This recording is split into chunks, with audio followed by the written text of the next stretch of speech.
नमस्कार, मैं अंजलि मिश्रा और स्वागत है आपका हमारे चैनल में। आपको बता दें कि महाराष्ट्र में इस वक्त सियासत अपने चरम पर देखने के लिए मिल रही है, क्योंकि एक बार फिर से सुशांत सिंह राजपूत के जो मर्डर का जो मामला है वो उठाया जा रहा है। एक बार फिर से सुशांत सिंह राजपूत को जस्टिस दिलाने की बात कही जा रही है और सिर्फ उन्हें ही नहीं, उनके मैनेजर दिशा सालियान को लेकर भी एक बड़ा फैसला लिया गया कि एसआईटी गठन किया जाएगा जो कि इस पूरे मामले की जांच करेगी। और अब इस पूरे मामले में आदित्य ठाकरे का नाम भी कल जो है शिंदे गुट के एक सांसद द्वारा उठाया गया। फिर उन्हें जो है उनके नार्कोटिक टेस्ट करवाने की भी मांग की गई।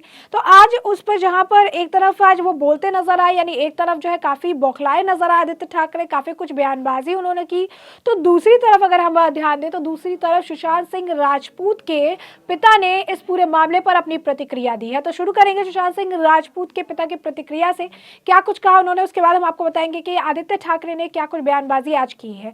बता दें आपको कि सुशांत सिंह राजपूत के पिता के सिंह जी ने आज अपना बयान जो है दिया है। उन्होंने इस पर पूरी प्रतिक्रिया दी है। एसआईटी की जांच और नार्को टेस्ट की जो बात हो रही है उसे लेकर उन्होंने कहा कि ये बहुत पहले होना चाहिए था, लेकिन सरकार दूसरी थी, इसीलिए नहीं किया गया। ये फैसला सही है।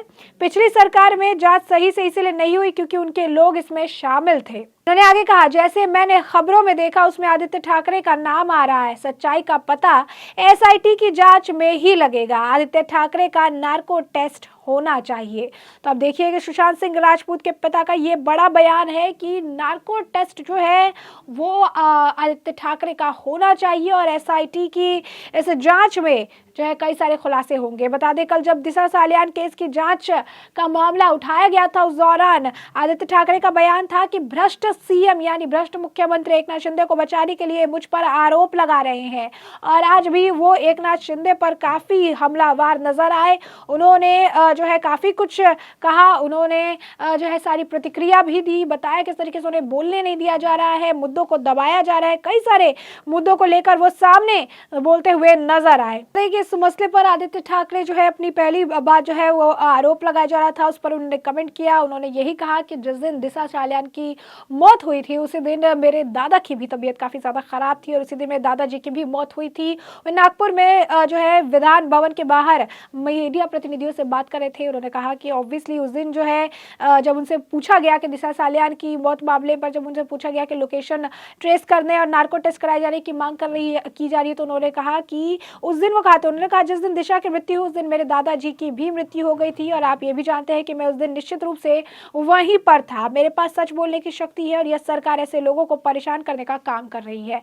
आपने देखा है कि यह क्या जितेंद्र अवार्ड है या संजय राउत है, ये सच है। दर्शकों को परेशान किया जाता है और कल आपके पत्रकारों को भी परेशान किया जाएगा। तो आदित्य ठाकरे का ये बयान था, उन्होंने सारी चीजें जो है कही है। उन्होंने कहा कि लगातार मेरी छवि को खराब करने के लिए हमें जो है हमारी छवि को बुरा दिखाने के लिए, हमें गलत दिखाने के लिए इस तरीके से झूठी बातें जो है फैलाई जा रही है। आदित्य ठाकरे ने कहा, दाग जैसा कुछ नहीं है, हम धारीदार शेर हैं और मीठे सरकार की धारीदार बिठाकर बिल्ली जो है बन गई है और यही कारण है कि वो 32 साल के युवा विधायक से डर गई है। तो मुख्यमंत्री के खिलाफ आरोप गंभीर है और हम उनके इस्तीफा देने पर लड़ने के लिए प्रतिबद्ध है। तो उनको यही जो है लगातार वो कह रहे हैं, काफी बौखलाहट जो है देखने के लिए मिल रही है। वो कह रही है कि 32 साल के युवा विधायक से अब ये लोग डर गए हैं, इसी वजह से मेरा नाम उठाया जा रहा है, इसी वजह से मेरे लिए जो है सारी चीजें कही जा रही है, मेरे खिलाफ जहर उगला जा रहा है, मेरे बारे में बोला जा रहा है। उन्होंने कहा है कि मेरी आवाज को जो है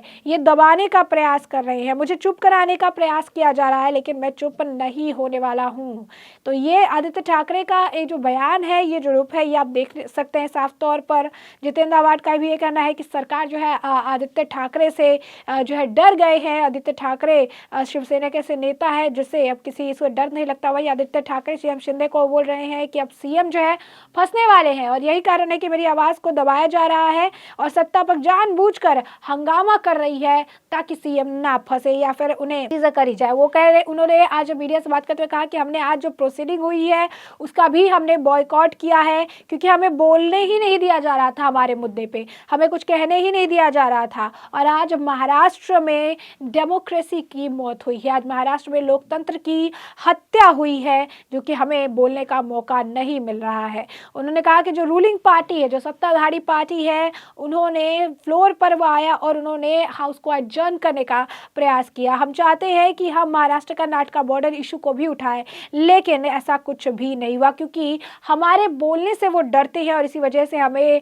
बोलने नहीं दिया जाता है, हमें चुप कराने का प्रयास किया जाता है। तो उन्होंने कहा कि हमें बोलने नहीं दिया जा रहा है, रूलिंग पार्टी हमें बोलने नहीं देती है, वो हमारे आवाज़ को दबाने का प्रयास कर रही है, हमें चुप कराने का प्रयास कर रही है। तो आदित्य ठाकरे जो है ये लगातार इस तरीके की बयानबाजी दे रही हैं, लगातार जो है इस तरीके की प्रतिक्रिया आदित्य ठाकरे की तरफ से देखने के लिए मिल रही है। आदित्य ठाकरे को लेकर कल भी काफ़ी कुछ बयानबाजी की गई थी। शिंदे गुट के जो एक सांसद है उनके तरफ से, राहुल शिवाले की तरफ से ये मुद्दा उठाया गया था। उन्होंने कहा था कि सुशांत सिंह राजपूत के मर्डर से ठीक पहले जो है कम से कम रिया चक्रवर्ती के नंबर पे 44 मिस कॉल जो है आए थे, 44 कॉल्स आए थे और उस नंबर जो है वो एयू के नाम पर सेव था, जिस एयू को रिया चक्रवर्ती की जो टीम थी जो उनके द्वारा अंकिता उदास बताया गया, उसी एयू को जब जो है पूरी बंगाल पुलिस जब इस मामले में जांच कर रही थी तो उन्होंने उस एयू को आदित्य उद्धव के तौर पर इसको मेंशन किया हुआ था। तो ऐसे में ये राज जो है खुलने वाले हैं। उन्होंने कहा था कि एयू का मतलब आदित्य उद्धव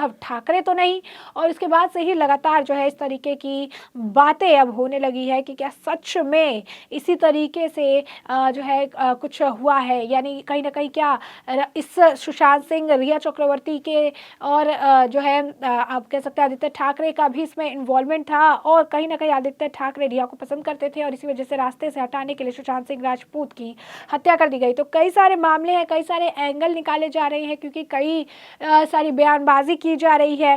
तो ये सारी चीज़ें जो है वो कह रहे हैं कि मेरे से जो मैं बयानबाजी कर रहा हूँ, जो मैं बोल रहा हूँ, तो ये 32 साल के में एक युवा विधायक से डर गए हैं और यही कारण है कि मुझे फंसाने का, मेरे इमेज को खराब करने का प्रयास कर रहे हैं। वो जो है लगातार दिशा सालियान की मृत्यु को लेकर बोल रहे हैं, चाहे किसी की भी बात हो। मैं डरने वाला नहीं हूँ, जो भी जांच करानी है, जो भी इन्हें कराना है, इन्हें कराने दीजिए, जो सच है वो बाहर आ जाएगा।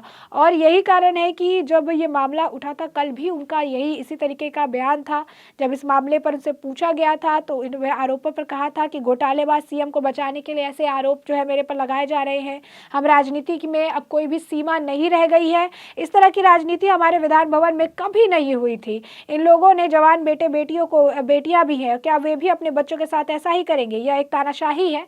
आदित्य ने कहा कि 32 साल की युवा ने इनकी खोखली सरकार को हिला दिया है। तो दिशा सालियान की जो मामला है और साथ ही साथ सुशांत सिंह राजपूत का मामला जो है एक बार फिर तूल पकड़ता हुआ नजर आ रहा है। अलग अलग एंगल्स, अलग अलग बयानबाजी लगातार आप कह सकते हैं कि देखने के लिए मिल रही है और नए जो आप कह सकते हैं कि चीज़ें जो है नए और भी अलग अलग तरह के एंगल जो है इस पूरे मामले में जुड़ते हुए नजर आ रहे हैं। यानी तमाम तरह के कयास लगाए जा रहे हैं और उन कयासों पर बेस करके कहा जा रहा है कि अब जांच में ही सारे खुलासे होंगे। सुशांत सिंह राजपूत के पिता का भी यही मानना है कि एसआईटी जांच में खुलासे होंगे और आदित्य ठाकरे का नार्को टेस्ट होना चाहिए, क्योंकि कल बीजेपी के नेता नीतीश राणे ने भी कहा था कि जैसे आफ्ताब का नार्को टेस्ट हुआ तो श्रद्धा मर्डर केस की सच्चाई सामने आई, वैसे ही आदित्य ठाकरे का अगर नार्को टेस्ट होगा तो फिर सुशांत सिंह राजपूत के केस की सच्चाई जो है जनता के सामने आ जाएगी। तो ऐसे में अब ये देखना होगा कि आने वाले समय के साथ ये मामला कितना तूल पकड़ता है और क्या कुछ बयानबाजी इस पूरे मामले में देखने के लिए मिलती है। फिलहाल करें इस पूरे मामले पर अब आपकी जो राय हो हमें कमेंट सेक्शन में कमेंट करके जरूर साझा करें। धन्यवाद।